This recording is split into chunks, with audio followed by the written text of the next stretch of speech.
પ્રાર્થના કરી. વચનના આપનાર અને વચનના પાડનાર અમારા જીવનના સ્વામી અને અમારા પ્રભુ, અમે તમારો આભાર માનીએ છીએ એ જીવંત વચનોને માટે. વચનોના પ્રકાશમાં પ્રભુ તમે અમારી પ્રત્યેકની સાથે વાત વ્યવહાર કરો. પ્રભુ એ વચનો સમજવા તમારી કૃપા અમ સર્વને આપો. પ્રાર્થના પ્રભુ ઈસુ ખ્રિસ્તના નામમાં, આમેન. આ સમયે ફરી એકવાર ક્વાયરનો આભાર માનું છું. બહુ અદભુત અને સુંદર ગીતોમાં આગેવાની પૂરી પાડી. અત્યાર સુધીની એમની સેવાઓને માટે પણ આભાર માનું છું. પ્રભુનો આભાર માનીએ છીએ, પ્રભુના નામને ધન્યવાદ આપીએ છીએ. આજના પવિત્ર, ધન્ય અને નાતાલના આ આશીર્વાદિત પર્વને માટે પ્રભુની સ્તુતિ કરીએ છીએ. પ્રભુ તેમની મોટી કૃપામાં ફરી એકવાર આપણને આનંદના પર્વમાં પ્રવેશ અપાવ્યો અને દોરી લાવ્યા છે, ત્યારે સર્વમાન મહિમા પ્રભુને આપીએ છીએ. આજે વર્ષ 2024ની ક્રિસમસનો પવિત્ર, શુભ અને આનંદનો દિવસ છે કે જે પ્રભુએ આપણને આપ્યો છે. સમગ્ર વિશ્વમાં ઉજવવામાં આવતો તહેવાર ક્રિસમસ એ પરમેશ્વરના પુત્ર પ્રભુ ઈસુના જન્મ દિવસનો એ પર્વ છે. મિત્રો, પૃથ્વી પરના સર્વ લોકોને માટે આ ઐતિહાસિક અને આનંદનો અવસર અને સમય કહેવામાં આવે છે. ક્રિસમસ એ પ્રભુ ઈસુ ખ્રિસ્તના જન્મની ઉજવણી છે. સમગ્ર વિશ્વ એને મનાવે છે, ઉજવણી કરે છે. ક્રિસમસ એ આપવાનું પર્વ છે. ક્રિસમસ એ આપણે પ્રેમ વેચવાનું પર્વ છે. ગયા રવિવારે પણ આપણે જોઈ ગયા, પાછલા દિવસોમાં પણ આપણે જોઈ ગયા. ક્રિસમસ સંબંધી આપણે ઘણી બધી બાબતો પણ આપણે જોઈ ગયા છે. નાતાલની ભેટ ગયા રવિવારે મેં એ સંદેશો આપ્યો હતો, અને એ આપવાનું પર્વ છે. નાતાલ એ ભેટ આપવાનું પર્વ છે. એક દિવસે ક્રિસમસના સમય પર એક છોકરાએ નાતાલની વહેલી સવારે તેના ઘરનું બારણું ઠોકતા અવાજ સાંભળતા એને નિહાળ્યું, જોયું. કોઈકે દરવાજો વહેલી સવારે ખખડાયો અને એ બાળક તરત દોડીને એ દરવાજા પાસે જાય છે અને પછી દરવાજો ખોલે છે.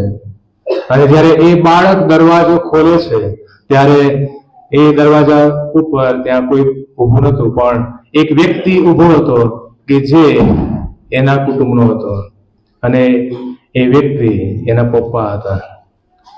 પરદેશથી એના પપ્પા વહેલી સવારે એ ઘરે આવ્યા. દીકરાએ દરવાજો ખોલ્યો, એ આનંદમાં આવી ગયો, ખુશીમાં આવી ગયો. પપ્પા, મારા માટે શું તમે લાવ્યા? પપ્પા, તમે મારા માટે શું લાવ્યા છો? એવો પ્રશ્ન એને ના કર્યો, એવો સવાલ એને પપ્પાને ના પૂછ્યો, પણ એને પપ્પાને એમ કહ્યું કે પપ્પા, તમે મને એ ક્રિસમસની ગિફ્ટ આપી છે, બીજી કોઈ ગિફ્ટ મને જોઈતી નથી. તમે મને મળ્યા છો, તમે મને મળ્યા છો, અને એ જ ક્રિસમસની ખરી ગિફ્ટ મને મળી છે. એ ક્રિસમસનું ઇનામ એ મને મળ્યું છે. તમે જ એ ખરું ઇનામ અને તમે જ એ ખરી ગિફ્ટ છો. આ વાલા મિત્રો, પરમેશ્વર પિતાએ આપણને પણ એ મૂલ્યવાન એ ભેટ આપી, અને એ શ્રેષ્ઠ ભેટ આપણને મળી છે. પ્રભુનો આભાર માનીએ છીએ. ઈસુ ખ્રિસ્તે આપણા માટે એ મૂલ્યવાન એ ભેટ લઈને આવ્યા, અને શ્રેષ્ઠ ભેટ માટે પરમેશ્વર પિતાનો આભાર માનીએ છીએ, ધન્યવાદ આપીએ છીએ. અમારા મિત્રો, ઘણા બધા લોકો એકબીજાને અલગ અલગ ભેટો આપતા હોય. ઘણા બધા લોકો એકબીજાને પૈસા દ્વારા મદદ કરતા હોય છે, અન્ય વસ્તુઓ, જરૂરિયાતો પૂરી પાડતા હોય, અને વસ્તુ આપીને એ પ્રેમ દર્શાવે છે અથવા તો એ ભેટ આપે છે. પરંતુ ઈશ્વરે પોતાનો એકનો એક પુત્ર પ્રભુ ઈસુ ખ્રિસ્ત આપણા માટે આપી દીધા. હા, એ નાતાલનું પર્વ એ આપવાનો પર્વ છે. મિત્રો, એ પ્રથમ નાતાલ પ્રસંગ સમયે એ સંકળાયેલ કેટલીક બાબતોને આપણે જોવા માંગીએ છીએ. એમાં સૌથી પ્રથમ બાબત છે મરિયમ. નાતાલના એ પ્રસંગે, પ્રથમ નાતાલે એ સમયે એ કેટલાક વ્યક્તિઓ એ ઈસુના જન્મ સમયે આવ્યા, ઈસુના જન્મની સાથે જોડાયેલા છે, ઈસુના જન્મમાં એ લોકોનો જે ફાળો રહ્યો છે, એ લોકોએ જે કંઈ આપ્યું એ આપણે ટૂંકમાં જોવા માંગીએ છીએ. મરિયમ, લુકની સુવાર્તા 1 અધ્યાયના 38મી કલમમાં કહે છે કે મરિયમે દૂતને કહ્યું, જે હું પ્રભુની દાસી છું, તારા કયા પ્રમાણે થાવ. એ મરિયમ ના પાડી શકી હોત, એ મરિયમ મના કરી શકી હોત, પણ તેવું તેણે કર્યું નહીં. વાલા મિત્રો, મરિયમે પોતાનું શરીર પ્રભુની યોજનાને માટે, પ્રભુની ઈચ્છાને માટે એ આપી દીધું. અને આપણે ત્યાં જોઈએ છે વચનમાં તેણે કહ્યું કે જો હું પ્રભુની દાસી છું, તારા કયા પ્રમાણે થાવ. મરિયમ પોતાને પ્રભુના હાથમાં અર્પણ કરે છે, પોતાને પ્રભુના હાથમાં એ સમર્પિત કરે છે. આ તેણે પોતાના જીવનના એ બધા જ હક પ્રભુને અર્પણ કરી દીધા, સમર્પણ કરી દીધું. પોતાની પસંદગીને માટે મરિયમ એ પ્રભુને આધીન થઈ અને કહે છે કે તારા કયા પ્રમાણે થાવ. મરિયમ એ તમામ પરિસ્થિતિનો સામનો કરવા માટે તૈયાર થઈ. આ પ્રભુ તેનો ઉપયોગ કરી રહ્યા છે. એ આનંદ માટે મરિયમ બધું જ કરી છૂટવાને માટે તૈયાર હતી. પ્રભુ તેનો ઉપયોગ કરી રહ્યા છે અને માટે મરિયમ ઘણું બધું જતું કરવા માટે એ તૈયાર હતી. શું વાલા મિત્રો, આપણે આવું કરી શકીએ ખરા? શું આપણે આવું કરી શકીએ? મરિયમે ઈશ્વર મારો ઉપયોગ કરી રહ્યા છે અને માટે એને ઘણું બધું એને જતું કર્યું અને કહે છે કે જો હું પ્રભુની દાસી છું, તારા કયા પ્રમાણે થાવ. બીજી બાબત કે જેણે એ નાતાલના પ્રસંગની સાથે સંકળાયેલ વ્યક્તિઓમાં ઈસુના જન્મ સમયે કંઈક આપ્યું. પહેલું મરિયમ, બીજી વ્યક્તિ યુસુફ. તેણે પ્રભુ ઈસુને દાઉદના રાજ્યસનનો કાયદાકીય અધિકાર આપ્યો. યુસુફે એ સુરક્ષા પૂરી પાડી. યુસુફે એ જરૂરિયાતો પૂરી પાડી. માથીની સુવાર્તા 2 અધ્યાય 13-15 કલમ, 19-21 કલમ. દૂતે યુસુફને સ્વપ્નમાં દર્શન આપીને કહ્યું કે ઉઠ ને દાઉદ તથા તેની માને લઈને, બાળક તથા તેની માને લઈને મિસ્રમાં જા. અને એ યુસુફ એ સુરક્ષાના માટે ચાલી નીકળે છે. ભલા મિત્રો, યુસુફનું ઊંડા કાર્ય અને વ્યક્તિત્વ આપણને જોવા મળે છે. દૂતે એ સ્વપ્નમાં દર્શન આપીને કહે છે કે તું ઉઠ અને જા, બાળકને એની માને લઈને તું મિસ્રમાં જતો રહે. દૂતે એ યુસુફને કહ્યું, પ્રભુના દૂતે યુસુફને મિસ્રમાં દૂર ચાલી જવાના માટે એ કહે છે. એક નાનું બાળક, પરિસ્થિતિ તમે જુઓ વાલા મિત્રો, પરિસ્થિતિ અઘરી છે. એક નાનું બાળક છે, સ્ત્રી છે, રાત્રિનો અંધકારમય એ સમય છે અને રાત્રે નીકળવાની વાત આવે છે. અને આ પરિસ્થિતિની અંદર, આ અઘરી પળોમાં એ યુસુફ ચાલી નીકળે છે. 19-21મી કલમમાં લખ્યું છે પ્રમાણે કે તું પાછો જા. હવે ત્યાં આગળની કલમમાં તમે વાંચો, ત્યાં લખ્યું છે કે તું પાછો જા. ભલા મિત્રો, આપણે એ જગ્યાએ હોત તો આપણે શું કહીએ પ્રભુને? એ જગ્યાએ આપણે હોય તો આપણે પ્રભુને શું કહીએ?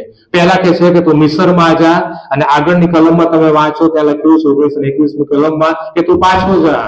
એ જગ્યાએ હું અને તમે આપણે હોય તો પ્રભુને શું કહીએ? શું પ્રભુ, તમે આમથી તેમ મને દોડાયા કરો છો? ઘડીકમાં કહો છો મિસ્રમાં જા, ને ઘડીકમાં કહો તું પાછો આમ જા તેમ જા. કદાચ આપણે એવું કહીએ પ્રભુને, પણ યુસુફ એવું કરતો નથી. યુસુફ એ પ્રભુને અને વચનને આધીન થયો. યુસુફ ગયો અને તેનાથી બનતું બધું જ એ પ્રભુને આપ્યું. બધું જ એ પ્રભુને આપ્યું. એ ગયો. ગઈકાલે રાત્રે નાઇટ સર્વિસમાં મેં ટૂંકમાં મનન કરાવ્યું હતું અને એ 3 બાબતો ગઈકાલે મેં પ્રગટ કરી. એ લુકની સુવાર્તા 2 અધ્યાય 8મી કલમથી 20મી કલમની અંદર જે દૂતે ભરવાડોને, ગીટા બાળકોને સમાચાર આપ્યા અને એ ઘટના, એ બાબત વિશે મેં પ્રકાશ પાડ્યો હતો. બેથલેહેમ જઈને જોઈએ અને જાહેર કરીએ, 3 બાબતો. અને એ જ બાબત એ દૂત દ્વારા કહેવામાં આવી અને એ લોકોએ વિશ્વાસ કર્યો, સ્વીકારી, માન્યું અને એ બેથલેહેમ જાય છે એટલું જ નહીં, જઈને જોવે છે એટલું જ નહીં, પણ એ જાહેર કરે છે કે તારનાર એટલે કે પ્રભુ ઈસુ ખ્રિસ્ત એ જન્મ્યો છે. યુસુફ એ ગયો અને તેનાથી બનતું બધું જ પ્રભુને માટે એને અર્પણ કર્યું, આપ્યું. ત્રીજી વ્યક્તિ ધર્મશાળાનો માલિક. ધર્મશાળાનું મુખ્ય મકાન તો એ સમયે પ્રવાસીઓથી ખીચોખીચ ભરેલું હતું, કોઈ જગ્યા નથી, ખીચોખીચ ભરેલું હતું. અને જ્યારે એક ગભાણમાં એ પશુઓ રાખવામાં આવતા હતા, એ જ એકમાત્ર જગ્યા કંઈક હતી. અને ધર્મશાળાના માલિકને તેઓની એ પરિસ્થિતિ જોઈને દયા આવી અને એ વ્યવસ્થા એ ગભાણમાં તેઓને માટે વ્યવસ્થા ધર્મશાળાનો માલિક એ આપે છે. માલિકે તેનાથી બનતું, તેનાથી જે પણ થઈ શકે એ બધું જ એણે કર્યું અને એ વ્યવસ્થા પૂરી પાડી. માલિકે એ વ્યવસ્થા આપી. કોઈ જગ્યા નથી, ધર્મશાળામાં જગ્યા નથી, અને ત્યારે આ ધર્મશાળાનો માલિક એ વ્યવસ્થા પૂરી પાડે છે. ચોથું પાત્ર છે એ લુકાસ સુવાર્તા 2 અધ્યાયમાં આપણે જોઈએ છે 8 થી 20 કલમની અંદર ઘેટા બાળકો. ત્યાં લખ્યું છે કે ચાલો આપણે બેથલેમ જઈએ અને જોઈએ, ચાલો આપણે બેથલેમ જઈએ અને જોઈએ. નગર બહાર એક ટેકરીઓ પર કેટલાક એ ઘેટા બાળકો એ ઠંડીમાં તાપણું કરી રહ્યા હતા. એમના એ ઘેટા અને બકરાઓને એ સાચવી રહ્યા હતા અને તાપણી કરી રહ્યા હતા. અચાનક પ્રભુનો દૂત પ્રગટ થાય છે અને એ ભયભીત થઈ જાય છે, ગભરાઈ જાય છે. અચાનક એ આખી ઘટના જોઈ ઘેટા બાળકો ગભરાઈ ગયા અને ત્યારે દૂત તેઓને કહે છે, દૂત તેઓને જણાવે છે કે ગભરાશો નહીં, હું તમને મોટા આનંદના સમાચાર જણાવવા આવ્યો છું. તમારા ઉદ્ધારક ઈસુનો જન્મ થયો છે. તમારા ઉદ્ધારક તારણહાર ઈસુનો જન્મ થયો છે. મિત્રો, ઘેટા બાળકો એ ઉતાવળથી ગયા, વિશ્વાસ કર્યો. એ લોકો ઉતાવળથી ચાલી નીકળે છે અને ઈસુ રાજાના દર્શન કરવાને માટે જાય છે. બાળ ઈસુના એ દર્શન કરે છે.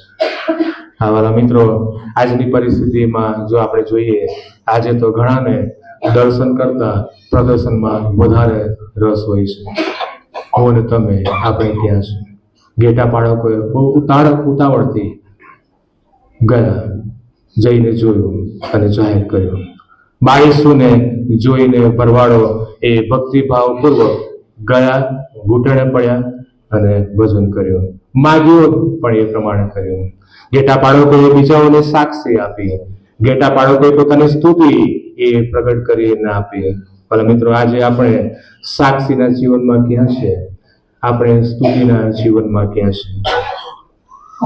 20મી કલમમાં લખ્યું છે, તેમણે જોયું અને સાંભળ્યું અને દેવનો મહિમા કરતા સ્તુતિ કરતા પાછા ગયા. ઘેટા બાળકો ગયા, એમણે જોયું, એમણે સાંભળ્યું અને દેવનો મહિમા કરતા, ઈશ્વરની સ્તુતિ કરતા કરતા તેઓ પાછા ગયા. અને એ 2 અધ્યાયના 14મી કલમમાં લખ્યું છે પ્રમાણે દૂતોએ પણ સ્તુતિ કરી, પરમ ઊંચામાં દેવને મહિમા થાવ. એ દૂતોએ પણ ગાન ગાયા અને સ્તુતિ કરી, પરમ ઊંચામાં દેવને મહિમા થાવ. શું વાલા મિત્રો, આપણે એવું કરીએ છીએ? એ દૂતોએ પણ ઈશ્વરની સ્તુતિ કરી. એ દૂતોએ પણ કંઈક એ રાજાઓના રાજા અને પ્રભુને આપ્યું, પોતાની સ્તુતિ આપી. શું આપણે ઈશ્વરની સ્તુતિ કરીએ છીએ?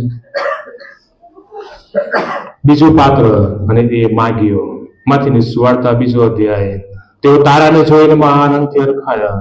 ઘરમાં જઈને તેઓએ બાળકને તેની મા મરિયમની પાસે દીઠો, પગે પડીને ઈસુનું ભજન કર્યું.